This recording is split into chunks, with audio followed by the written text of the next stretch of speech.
Good morning students. आप लोग 3 chapter पढ़ चुके हैं। उम्मीद करती हूँ कि उधर कोई दिक्कत नहीं होगी आपको। अगर कोई भी दिक्कत है तो आप लोग पूछ सकते हैं। तो ये अभी मैं पहले आज चौथा चैप्टर पढ़ा देती हूँ, चतुर्थ पाठ। अगर इसमें भी कोई दिक्कत हो तो आप लोग पूछ लीजिएगा। तो इस चैप्टर का नाम है मातृभक्तः श्वेतः गजः। मातृभक्त मतलब माता का भक्त, श्वेत हाथी, श्वेत मतलब सफ़ेद हाथी। री का रंत शब्दा यानी कि री की मात्रा वाले शब्द। तो इसको हम पढ़ते हुए और अर्थ समझते हुए चलते हैं। हिमालयस्य वनेषु अशीतिसहस्र। अशीतिसहस्र मतलब अशीति मतलब 80, सहस्र मतलब 1000, 80,000। गजा नाम एकम दलमासीत। हिमालय के वन में 80,000 हाथियों का एक झुंड रहता था, दल रहता था। दलस्य नेता एक श्वेतः गजः आसीत। दल का नेता एक श्वेत हाथी था। अब यहाँ पर देखिए चित्र में दिखाया गया है, यहाँ पर बहुत सारे हाथी हैं। इसमें एक ये सफ़ेद हाथी है और यहाँ पर सब हाथी कुछ ना कुछ बात कर रहे। इधर इधर एरो लगा के दिखाया गया है। यहाँ पर देखिए ये हाथी है, इसमें ये देता है और इसके जो झुंड के कुछ हाथी है वो कुछ बोल रहे हैं। तो एक हाथी कह रहा है, भवान अस्माकम प्रिय राजा। आप हमारे प्रिय राजा हैं। भवान मतलब आप। दूसरा कह रहा है, भवान अस्माकम रक्षक। आप हमारे रक्षक हैं। इसमें पंक्ति और चित्र दोनों के माध्यम से कहानी को समझाया गया है। अब देखिए नीचे फिर कह रहे हैं, ये जो श्वेत हाथी है उसकी ओर से दिखाया जा रहा है, वयम अति दूरम आगता। हम लोग बहुत ही दूर आ गए हैं। तब फिर वहाँ पर वही कह रहे हैं कि भो दूता, अरे दूत, अरे सिपाही, गच्छत जाओ, मम नेत्रहीनाय मात्रे एतानी फलानी नयत। नेत्रहीनाय मतलब नेत्रहीन अंधी। मेरे नेत्रहीन माता के लिए यह फल ले जाओ। अब नेक्स्ट पेज में है, नेक्स्ट पेज में चलते हैं। दूताः मिलित्वा फलानी स्वयं अखादन्। दूत मिलकर फल स्वयं ही खा गए। यानी कि जो सिपाही थे जो फल लेके जा रहे थे वही सब मिलकर खुद ही फल को खा गए।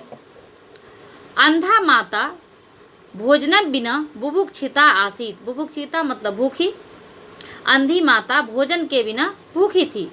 इति ज्ञात्वा श्वेतः गजः अति दुखितः अभवत्। यह जानकर श्वेत हाथी यानी सफ़ेद हाथी बहुत दुखी हुआ। तब यहाँ पर पुत्र तुम कुत्र आसी, ये बात इसकी माता बोल रही है। पुत्र तुम कहाँ थे? अद्य तु भोजनम बिना एव दिनम गतम। आज तो भोजन के बिना ही दिन चला गया यानी बीत गया। परम भोजनम तु प्रेषितम। तब ये श्वेत हाथी कह रहा है, परंतु भोजन तो मैंने भेजा था। तो फिर श्वेत हाथी अपने देखिए यहाँ पर झुंडों के बीच में जाके कह रहा है, अद्यतः अहम मातुः सेवां करिष्यामि दलस्य नेतृत्वं त्यजामि। आज से मैं माता की सेवा करूँगा, दल का नेतृत्व त्यागता हूँ, यानी कि राजा के पद का त्याग करता हूँ। तब यहाँ पर कुछ हाथी कह रहे हैं, भवान अस्माकम नेता अस्ति माँ गच्छतु। आप हमारे नेता हैं, नहीं जाइए। फिर दूसरे कह रहे हैं, भवान अस्माकम पालकः। आप हमारे पालनहार हैं, माँ गच्छतु, मत जाइए। मातः एतस्यां गुहायाम अहम अपि त्वया सह निवत्स्यामि। माता इस गुफा में मैं भी तुम्हारे साथ रहूँगा, तब सेवाम करिष्यामि, तुम्हारी सेवा करूँगा। तब उसकी माँ कह रही है, पुत्र चिरंजीव त्वम एव माम आश्रय असि। पुत्र चिरंजीवी रहो, तुम ही मेरे आश्रय हो। उसके बाद अब इस पेज में, एकदा वाराणसी नगर्याः एकः नागरिकः वने स्वमार्गम व्यस्मरत। व्यस्मरत मतलब भूलना। एक बार वाराणसी नगर के एक नागरिक वन में अपना रास्ता भूल गए। तो वो नागरिक कहता है, भो गजराज, अहो गजराज, हे हाथी महाराज, वाराणसी नगरिया मार्ग कह, वाराणसी नगर का रास्ता कौन है? अहम पथ भ्रांत अस्मि, मैं पथ भ्रमित हूँ, यानी कि रास्ता भूल गया हूँ। तब ये हाथी कह रहा है, इतः गच्छतु, इधर से जाइए, एषः मार्गः अस्ति, यह रास्ता है। अब फिर यहाँ पर देखिए राज दरबार लगा हुआ है, राजा बैठे हुए हैं, यहाँ पर कुछ लोग हैं, सिपाही हैं। नागरिक निरुपम उपगत्य श्वेत गजस्य विषये राजानम औकथयत। नागरिक राजा के पास जाकर श्वेत हाथी के विषय में राजा को बताए। महाराज, एक अपूर्व श्वेत गज हिमालयस्य वनेषु अस्ति। महाराज, एक श्वेत हाथी, अनोखा श्वेत हाथी हिमालय के वन में है। अपूर्व मतलब जो पहले कभी नहीं हुआ है। भो सैनिक तम श्वेत गजम धृत्वा आनयत। हे सैनिक, उस श्वेत हाथी को पकड़कर ले आओ। सैनिका श्वेत गजम धृत्वा वाराणसीम आनयन। सैनिक यानी सिपाही श्वेत हाथी को पकड़कर वाराणसी ले आए। अब वाराणसी हाथी को ले आने के बाद आगे की कहानी देखते हैं कि क्या है। महाराज, गजः किमपि न खादति। महाराज, हाथी कुछ भी नहीं खाता है। सह बुभुक्षितः तिष्ठति करंदति च, वह भूखा है और रोता है।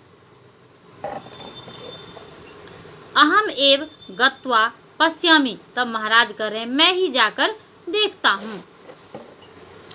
भो वनराज भोजनम कुरु मम मित्रम भव। हे वनराज, हे वन के राजा, भोजन करो, मेरे मित्र बनोगे। तब वो हाथी कह रहा, मम नेत्रहीना माता अत्र नास्ति। ना अस्ति को अलग अलग करेंगे तो होगा नो जोर अस्ति नास्ति। मेरी नेत्रहीन माता यहाँ नहीं है। सा मह्यम बिलपति, वह मेरे लिए विलाप करती है। धिक माम, धिक्कार है मेरे ऊपर। मातरम बिना कथम खादनी एतत् भोजनम, माता के बिना कैसे यह भोजन खाऊंगा। तो फिर वो राजा कहते, भो सैनिक मुंचतु एत गजम। हे सैनिक, इस हाथी को छोड़ दो। उसके बाद श्वेत गज तीव्र गत्या मातुः गुहाम प्रति अधावत। श्वेत हाथी तीव्र गति से यानी कि तेज गति से माता की गुहा के प्रति या गुहाम यानी कि गुफा के प्रति दौड़े। श्वेत गज सुंडे जलम आदाय मातुः ऊपरी असिंचत। श्वेत हाथी, सफ़ेद हाथी सुंड में यानी कि जो उसका सूंड है, सूंड में जल लाकर माता के ऊपर छिड़का। तब वो कहता है, उसकी माँ जो है वो कहती है, अहो वर्षा भवती, हे वर्षा होता है। पुत्रम बिना कह मम सेवाम करिष्यति, पुत्र के बिना कौन मेरी सेवा करेगा। तब ये श्वेत हाथी कहता, माता अहम तब पुत्र अस्मि। माता, मैं तुम्हारा पुत्र हूँ। अहम तब सेवार्थम एव आगत अस्मि, मैं तुम्हारी सेवा के लिए ही आ गया हूँ। एवं तव अस्नेहेन अवस्थाम, और वे दोनों स्नेह पूर्वक प्यार पूर्वक रहने लगे। काले गते माता परलोकम अगच्छत। कुछ समय बीतने के बाद माता परलोक चली गई यानी कि माता की मृत्यु हो गई। अनंतरम पुत्र अपि दिवंगतः, कुछ समय बाद पुत्र भी मृत्यु को प्राप्त किया। तो इस कहानी में यही है। उसके बाद देखिए यहाँ पर आगे है, एक लाइन दिया हुआ, मातृभक्तस्य यानी कि माता का भक्त श्वेत गजस्य श्वेत हाथी स्मृत्याम के स्मृति में प्रतिवर्षम प्रतिवर्ष वाराणसी नगरयाम नगर में गजोत्सव भवति, हाथी का उत्सव होता है। एक लाइन में समझिए, माता का भक्त श्वेत हाथी के स्मृति में यादगार में प्रतिवर्ष वाराणसी नगर में हाथी का उत्सव होता है। धन्य मातृभक्त श्वेत गज। धन्य है मातृभक्त श्वेत हाथी, माता का भक्त सफ़ेद हाथी। तो इस कहानी में यही दिखाया गया है कि वो श्वेत हाथी जो है अपनी अंधी माता की कितनी सेवा करता है, कितना उसके प्रति उसको चिंता है अपनी माता के प्रति। और जब वो दोनों मर जाते हैं तो वाराणसी में अभी भी लोग प्रतिवर्ष उनके यादगार में हाथी के उत्सव मनाते हैं। तो इस कहानी में यही दिया गया है। आप लोग इसका शब्दार्थ ज़रूर अच्छे से याद कर लें ताकि चैप्टर समझने में कोई दिक्कत नहीं होगी। इसका प्रश्न उत्तर भी मैं भेज देती हूँ, और कोई भी प्रॉब्लम हो तो आप लोग ज़रूर पूछें। धन्यवाद।